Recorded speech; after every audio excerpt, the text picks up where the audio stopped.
Alright, well, the cold snap finally broke. It was like minus 35, minus 40 last week, and right now it's 1 degree out, which is crazy. It changed like 30, 40 degrees in a couple days. We are going to go and get the T800, the semi, from the shop because it failed its yearly inspection. We gotta change a cross member gusset and the fifth wheel. The whole slide wheel and everything needs to be changed because it's all worn out. So we're gonna pick that up.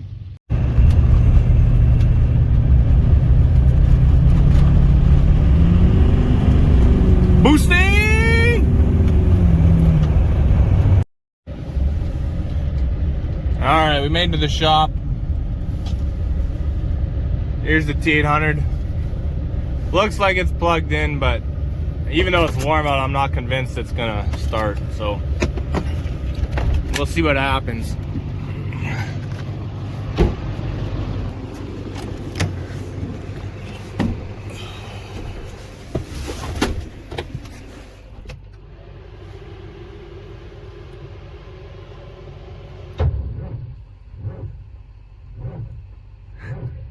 She's a little dead. Good.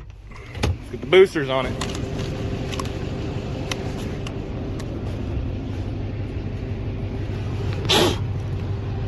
Oh, that's the wrong one.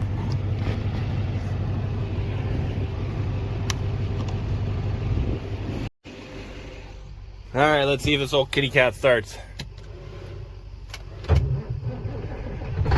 Hey! Oh, we're moving! Woo-hoo-hoo! See you at the shop. So I picked up that fifth wheel. It's used, but it's in pretty good shape. So that'll go on the T800. And then I got some used cross member brackets because they're like $1,000 each. Got the semi in the shop. I'm gonna start pulling that fifth wheel off though while I let it melt down, because it is no fun to be underneath a truck or a vehicle when it's melting. We'll get this T800 banged out.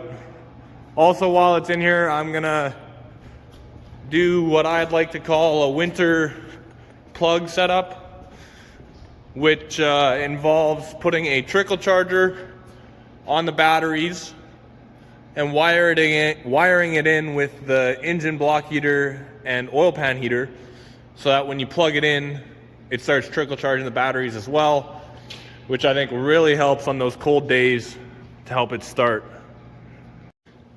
All right, well, this fifth wheel, I'm gonna give it 1 or 2 opportunities before I start turning those bolts into liquid. So I'll try the impact. If that doesn't work, we're gonna torch it off. I'm sure I'll end up burning a couple airlines, but that's the cost of progress, I guess. All right, we got the Milwaukee impact out. I don't think this is gonna happen. I mean, it didn't take me long to give up trying the impact, but this thing's been stuck on it's been on here for 20 years. Those bolts are gonna be seized, so we'll just cut them off.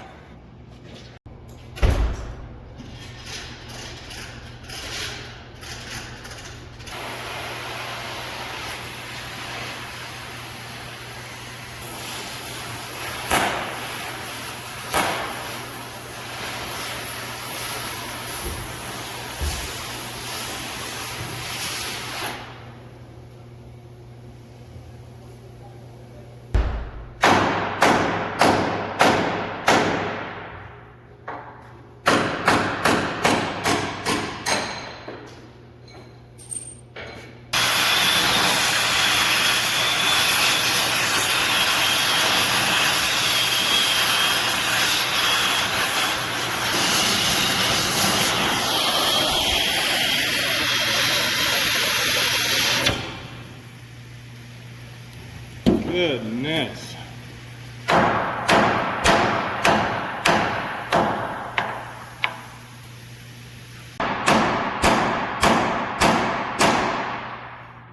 Now I got it moving.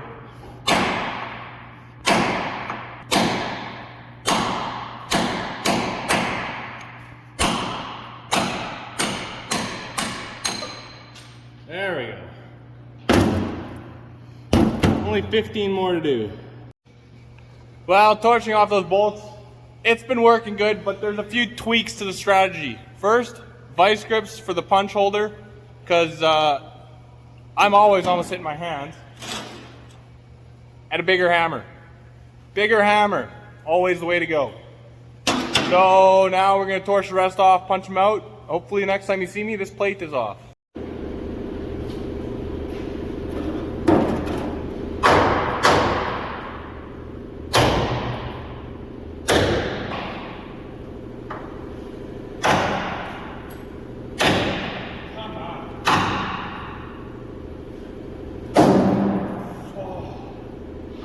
Arm is getting sore. Get out of here. There. My buddy's a farrier, and he would be laughing at me the way I'm getting sore swinging this hammer. He swings hammers all day long. Well, we got all the bolts off, and the engine crane hooked up. Now let's get that plate off. We'll put that one on.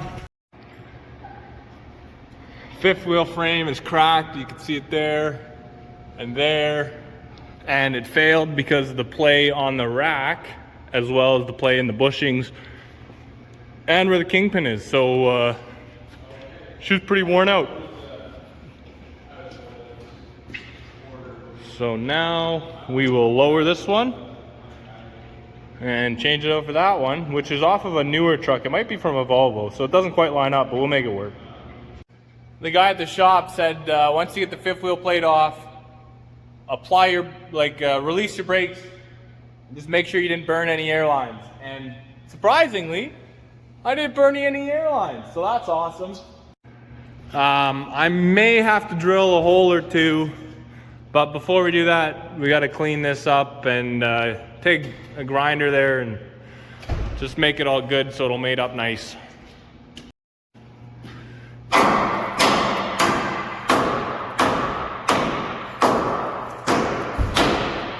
That stuff's coming off of there with speed, holy smokes. Well, we got the portable mill out, the old angle grinder. Flap disc on there, we cleaned up this rail. Now we'll just finish cleaning up this one, and we'll start mocking up this other fifth wheel.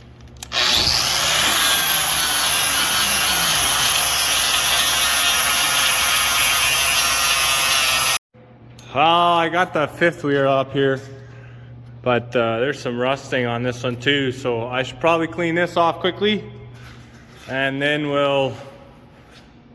I gotta add some airline for the slide, because the slide on our old one never worked, but we might as well get it working now that we're this far. And then we'll lay it down, mark some bolt holes. Brother's picking up the parts, so there's 16 bolts. They got to be grade 8 bolts, and he's picking up a reamer. I was talking to the guy who does the safeties, and they use reamers because this plate has 5/8 holes in it, and ours were 3/4 inch holes. And so he said a reamer is the way to go instead of just trying to use a 3/4 inch drill bit. You'll have way better success and it'll work way faster. So it's the first I heard of one. I'm excited to use it. I'm always excited to learn new parts and better ways to do things.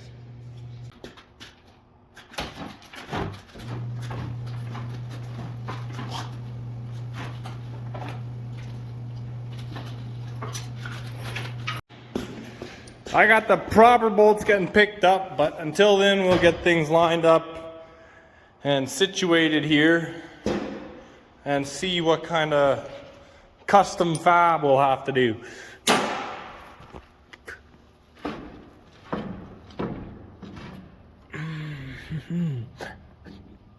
Is this not going to line up? We're close. I think it might work.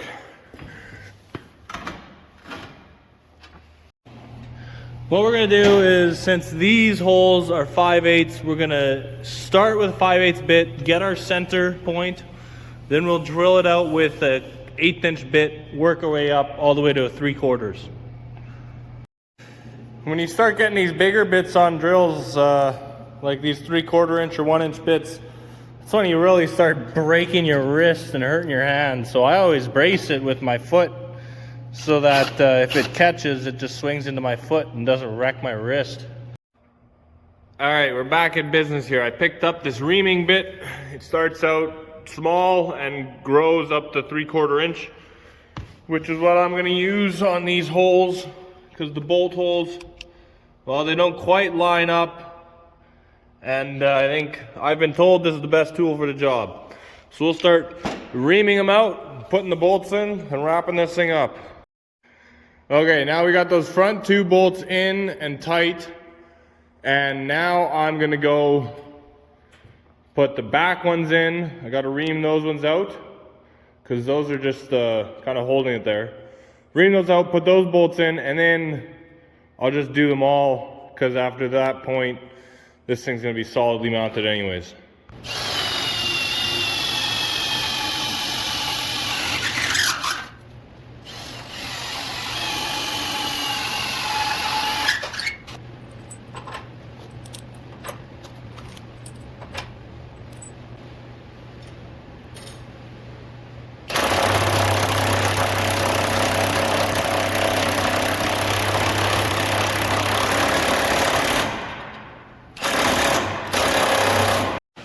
All right, slide's completely done, which is awesome. That's the cross member right there. You can see just chunks missing out of it. So that's not gonna be fun to get to. As you can see, they are they're both in rough shape. Of course, it couldn't be that cross member in the easiest spot. It had to be this one. So I'm gonna have to take off the wet kit tank up there, move this line here, move the electrical, and then I'll be able to get in there. So that really sucks. Well, I got it moved, and thankfully the bolts are coming undone with the impact, which is a nice change of pace.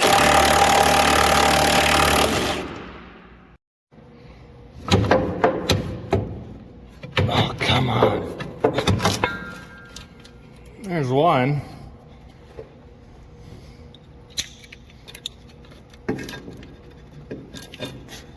Come on.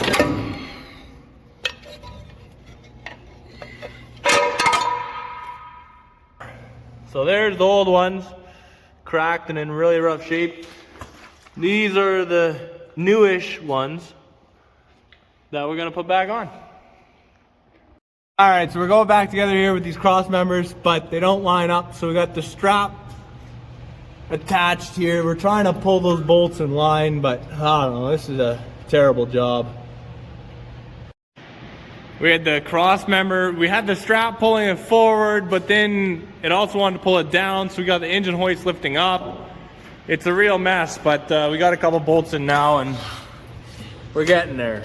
Those gussets have been finished. Last thing to do is I got a new battery and we're gonna install, hardwire this 12-volt trickle charger on the batteries, and it'll work with the plug for the block heater and oil pan heater. Let's quickly install the battery. There we go. Now we will quickly wire in trickle charger. We will cut the clip ends off and we're gonna wire on with just some eyelets. All right, we got the trickle charger wired in. You can see that it's nicely mounted on the side there, and all we need to do now is run a wire up to the front. All right, now it's all tied in, and I got the truck plugged in on block heater, and here you can see it's charging and it's got power, and then it's hardwired in, well, with eyelets onto these bolts. And if you want, you can unplug it, but this is now a part of the wiring harness on the truck. Well, we just got back from the shop. We got a new safety sticker and this truck's ready for another year of work.